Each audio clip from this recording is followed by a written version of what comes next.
Perubahan yang paling dirasakan oleh remaja pertama kali adalah perubahan fisik, di mana terjadi pubertas, yakni perubahan secara bertahap dalam internal dan eksternal tubuh anak-anak menjadi dewasa.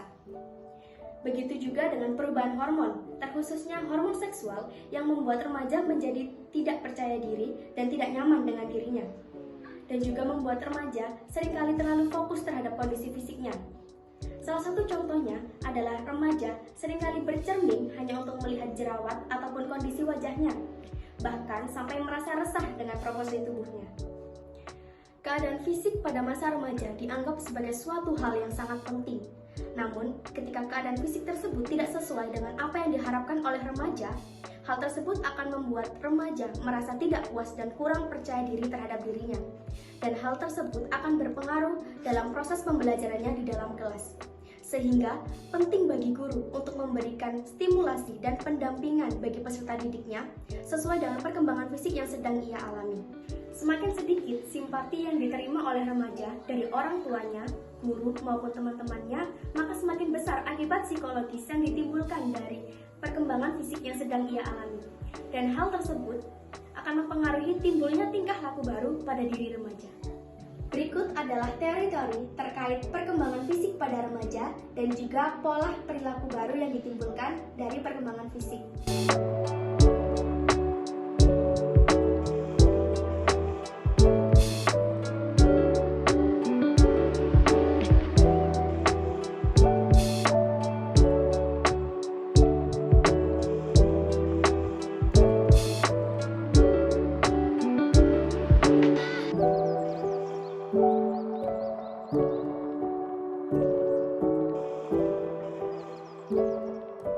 Baik, untuk menggali lebih dalam terkait pengaruh perkembangan fisik terhadap tingkah laku peserta didik, di sini saya sudah bersama dengan narasumber saya.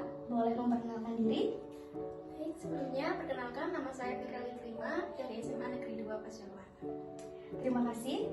Saat ini saya akan memberikan beberapa pertanyaan yang bisa Mbak Firil jawab. Untuk pertanyaan yang pertama, apa perkembangan fisik yang Mbak Firil rasakan saat remaja? Perubahan fisik yang sangat terlihat setelah saya mengalami menstruasi. Di situ muncul beberapa perubahan pada tubuh saya, salah satunya yaitu pertumbuhan pada payudara. Lalu, apakah menurutmu perkembangan fisik yang kamu rasakan saat ini membuat tingkah lakumu berubah? Iya sih, perubahan fisik merubah tingkah laku saya. Seperti saya lebih sering merasa tidak percaya diri dan lebih memilih untuk menyendiri. Hal itu dikarenakan seringkali saya membandingkan diri saya dengan orang lain. Selain itu, saya juga merasa ketika menstruasi saya lebih sensitif dan emosional. Itu aja sih yang saya rasakan. Jadi, apakah perubahan fisik yang kamu alami sampai mengganggu aktivitas sehari-harimu? Kalau menurut saya ada sih Kak, soalnya ketika saya mengalami menstruasi seringkali saya mengalami kram perut bahkan sampai muntah-muntah. Dan hal itu yang membuat tubuh saya menjadi jauh lebih lemas. Dan itu membuat mengganggu aktivitas sehari-hari saya, terutama ketika saya masih berada di lingkungan sekolah. Pertanyaan selanjutnya, apakah gurumu pernah memberikan pengetahuan tentang perkembangan fisik atau mungkin di sekolahmu pernah ada penyuluhan terkait perkembangan fisik?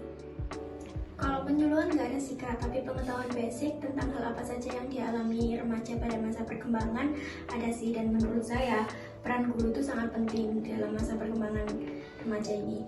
Apabila kita bisa didampingi dan dibimbing langsung oleh guru, tentunya kita bisa berkembang jauh lebih baik ke depannya. Lalu, apakah ada upaya yang kamu lakukan untuk memaksimalkan perkembangan fisikmu saat ini?